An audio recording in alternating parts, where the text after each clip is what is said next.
guys will, please feel free to join me in closing your eyes, taking a nice deep breath in, and exhale. Let it all out. Whatever's stressing you, whatever's bugging you, whatever is toxic in your life, deep breath in, inhale all this peace, love, light, and positivity.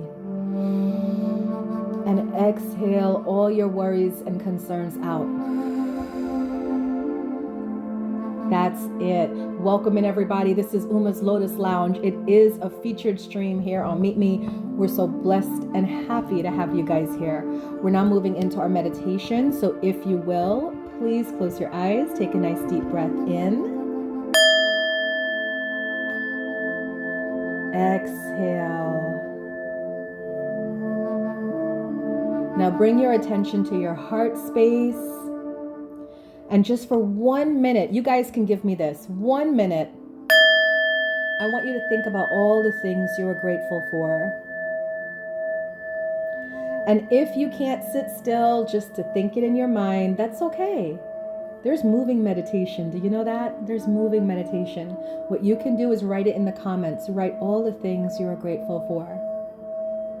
The universe loves a grateful heart. So each and every day, find at least 1 minute to just go over all the things that you are happy about in your life. Nice deep breath in and exhale.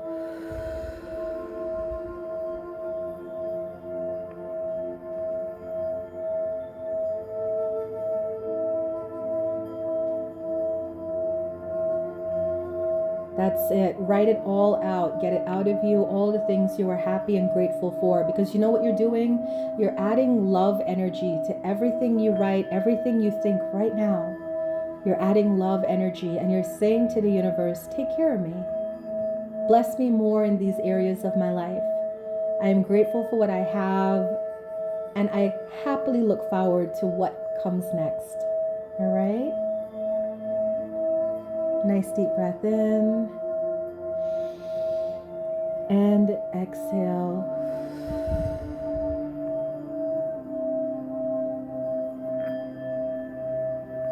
There you go. Write it all out. Now with your inhale and your exhale, inhale all the love around you. Exhale it to your heart. Deep breath in. Exhale all that love energy to your heart. Isn't the heart an amazing thing? It shows up for work each and every day, no complaints, no quarrels, and just does its work, pumping blood throughout all of your body, not seeking any fame or recognition, just doing what it was built to do. So let's just spend a minute thanking our heart, thanking our minds, our bodies, just thanking all of us that shows up each and every day. I know there's many people that say they want to lose weight, but aren't you glad that you have a working body, that you have legs that you can walk with, that you have arms that you can pick things up with, right? So often we overlook the very treasures right in front of us.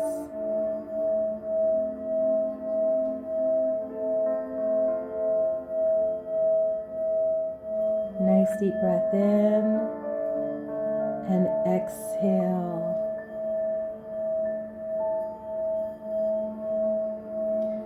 We should all aim in life to live a life of non-material greed.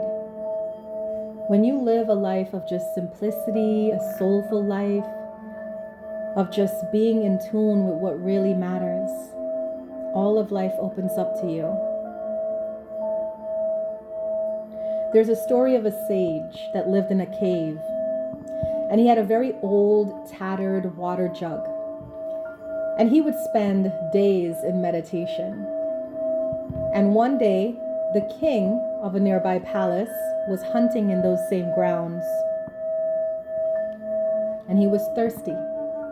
And he stopped at the cave and he saw the old tattered water jug, and he used it to go and get himself something to drink. He was so amazed because the sage did not even move an inch. He sat completely still in meditation. And the king was so happy to be there that when his men found him, he took 2 of his own golden water jugs and replaced the tattered old broken jug.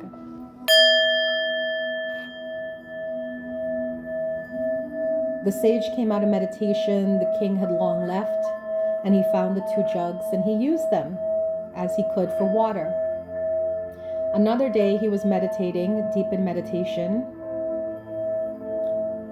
and a thief came into the cave looking for water as well. He used the jugs and then ran off with them. The sage, hearing the noise, looked to see one of his jugs was missing, and he ran after the thief. The thief reached the village, but he was so winded, and the sage caught up with him because he was fast. He was healthy, yoga, meditation. And when he reached up to him, the thief was so tired and winded, he couldn't do anything but to sit on the floor and beg forgiveness and offer him the water jug back. And the sage said, "You took my water jug. That means you must need it. And I just wanted to let you know I have 2. And he gave him the other water jug.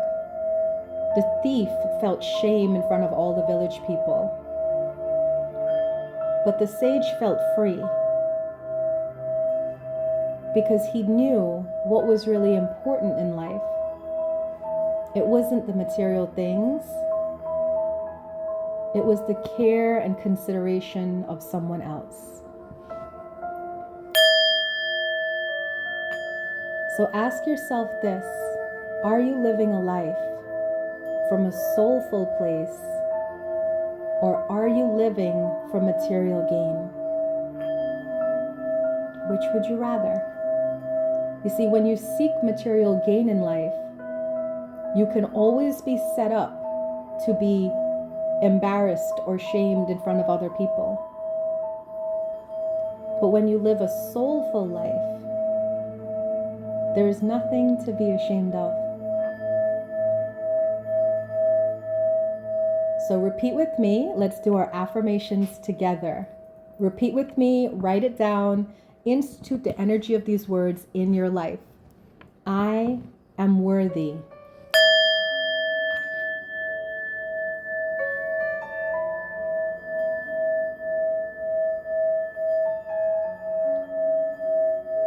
I am love.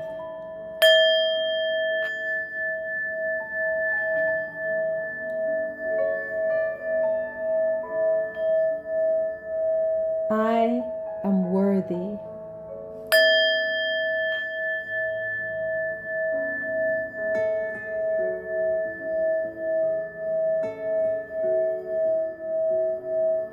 I am God in human form. I am powerful. I am joy.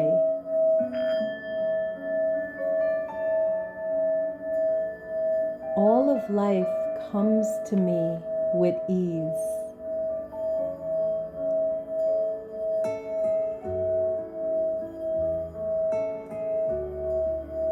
I live in an abundant universe.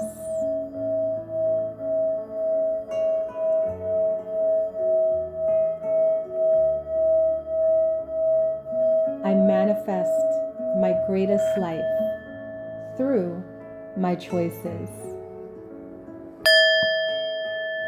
Take a nice deep breath in and exhale. Welcome in, everyone. This is Uma's Lotus Lounge here on this beautiful Wednesday. We are so happy and excited to have you guys here. Did you enjoy the meditation? Did you enjoy the affirmations? I hope so, because really and truly, each and every day you have 24 hours, and what you do with those 24 hours is up to you. So if you choose to spend your 24 hours uplifting yourself, uplifting people around you, you're always going to have a fantastic day. I can promise you that. All right. If you're focused on anything else, then, you get what you put out there is what I'm going to say about that. So today we have a talk. The talk is on tips on living a soulful life. And then we have a beautiful guest that we're going to interview and talk to and find out more about her and her streams. We would like to make this Meet Me community feel like we're one big family, right? We want to meet everybody and get to know what we're all about. And then finally, if you are still here at the end, we're going to go ahead and do free readings on everybody who's in attendance. My show goes till 3:15, so I will do free readings until 3:15. And I usually start with my gifters because it's such an honor. I am so blessed and grateful to those of you that gift me, that support me and my channel. So I will start with the gifters and go until I run out of time. All right, sounds good? So is everyone ready for the talk today? The art of living a soulful life. Put a 1 in the comments if you are ready for this talk today. So, the art of living a soulful life. Let's start by defining what a soulful life is, right? Now, everybody's going to have their own definition, but this is Uma's definition, all right? A soulful life is living for the purpose and experience of living, not anything else. What does that mean? What is anything else? Okay, you're not living to please others. You're not living according to anyone else's timetable or schedule. You're not living to gain material things. You're not living to meet goals or deadlines. And you're definitely not living for a love relationship, right? So a soulful life is living for the purpose and experience of living.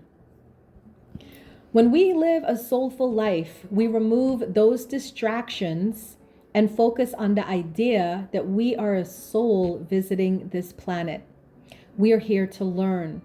And if you have a mindset of, I am here to learn, then you are ready to accept the good, the bad, the beautiful, the ugly in life. All of it. You want to experience all of it because you want to see how you feel about it, not how other people tell you to feel about it. When you're living with the intent of having a soulful experience, life becomes sweeter and more enjoyable, even the bad times, because you have the general overview of what is happening instead of feeling personally attacked by each negative situation you experience. That alone should make you want to pay attention and make changes, right? I mean, all of us go through bad things in life, but it's not so much what you go through, it's how you handle it and your attitude about it. If you can maintain a positive attitude no matter what, all of life opens up and it becomes quite joyful for you. So I have 5 tips, count them, 5, that I want to go over with you guys about what I did for myself as I started to tune out the outer world and tune into my soul's calling. And I'm going to share them here with you because you never know. It might help someone here, or it might just be the thing that you needed to hear for today. Okay? So number 1, I had to learn how to tune other people out. I don't know about you guys, but in my life, I'm somewhat of a pioneer. I was the first in my family to go to college. I was the first in my family to live alone. I was the first in my family to create the kind of business that I have. I'm the CEO of a metaphysical center. So I have done a lot of firsts. And because of that, there's no one really there to advise me or help me. Maybe you guys are the same way, right? You've done a lot of firsts in your life and you had to learn it the hard way. But as caring as the people in your life are, you need to let them pipe down or let it come in one ear and come out the other. I have a general rule in my life that I do not offer advice to anyone unless asked, including my friends. Of course, being a metaphysical teacher, I have a valuable vault of knowledge and experience and wisdom. But what's the fun of living if you don't make a few mistakes along the way? We all know our loved ones love us. So when they offer their well-meaning advice, try not to get upset or irritated or frustrated. Try to let it just come in one ear and come out the other. This is your life, so live it the way you want to live it. And if you make a mistake, there's no such thing as mistakes. There's only lessons. Learn to see the good in everything you've been through, including the bad. And that is living a soulful life. Number 2, there are no deadlines. Guys, time and space are constructs of the mind. It does not exist in the spiritual realm from which you came. I don't rush for anything anymore. I mean, I used to. I even used to wear a watch. Hello, I'm a Capricorn. But while I still have schedules in my life, I honor them if I can, and I relax if I can't. If I have 6 things to do in a day, but I only have energy to do 3, I do the 3 that are most needed to do, and I leave the other 3 for another day. Guess what? The world doesn't stop spinning. Life continues on. So stop stressing yourself out with timelines and deadlines, and just allow yourself to be in the moment and enjoy things as they are. Number 3, love your space and solitude. A trick of the matrix that we all live in is getting us to believe that we need people to thrive. Now, community is great. Community is wholesome and healthy, and community makes your journey fun. But you don't need a community. What you do need is awareness and alignment with your soul, with yourself. People distract you from noticing things. I have a general rule in my life that every year I take a solo vacation by myself. No partner, no friends, no children, no family, just Uma, because it allows me and it requires me to step up even more. Last year, I went to St. Petersburg, Florida, because I'm a big fan of Salvador Dali, the artist, and I went to his museum. I knew my kids don't want to go to that museum. My partner definitely doesn't, and my friends maybe, but they probably would have only wanted to spend half an hour. I took this trip on Thanksgiving to spend it by myself. I spent the whole day at the Dali Museum, and it's a small museum. It allowed me the time to just sit and look at these paintings and think about it from my perspective, Dali's perspective, the perspective of someone living at that time when Dali was alive. I couldn't have done that if I had other people around. Sometimes people distract you. When you are alone, you are practically forced to pay attention to everything you're doing because you don't have the company of another to distract you. So if you can't take a solo vacation, that's fine. I'm pretty sure wherever you live in the world, you can take a day to yourself and go into your local community. Check out what's there. Go eat a meal by yourself. Go to the movies by yourself. Go to a museum or take a walk or a hike. There's so many things you can do on your own, and you'd be surprised at how much intel and knowledge will come to you from spending quiet time alone. Number 4, I had to let go of material obsessions once I chose the soulful life. I was a girl that loved all the name brand things. But guess what? When you're living from a soulful life, you have the perspective that the thing is just for the purpose of the thing. Case in point, what is a purse for? A purse is to put other things inside of it, so when you move around, you have something containing your things. It doesn't matter if your purse is Prada or from Target. It doesn't matter if your shoes are from Payless or Gucci. Start connecting back to the original intent and meaning of things. That is living a soulful life.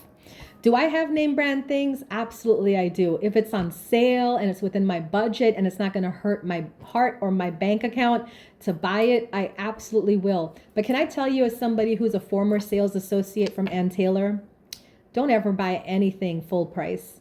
Okay, I've sat in the Ann Taylor store and watched a $400 suit that I wanted go all the way down to $75 just because it was the change of season and it didn't sell. And I would get a $400 suit for $75, all right? And there was nothing wrong with it. So start getting aware that the matrix will also try to trap you with those material obligations. buy cheap, buy sale, or just don't even buy name brand. Even better, shop and support small business.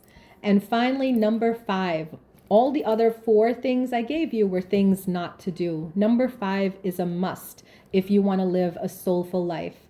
Spiritual practices are a must. I've been telling you time and time again that you have to create time to tap into the subconscious parts of you where your soul resides. Every morning I meditate and do yoga, I write in my journal, I do a tarot reading on myself, and I align my spirit with the God source, okay?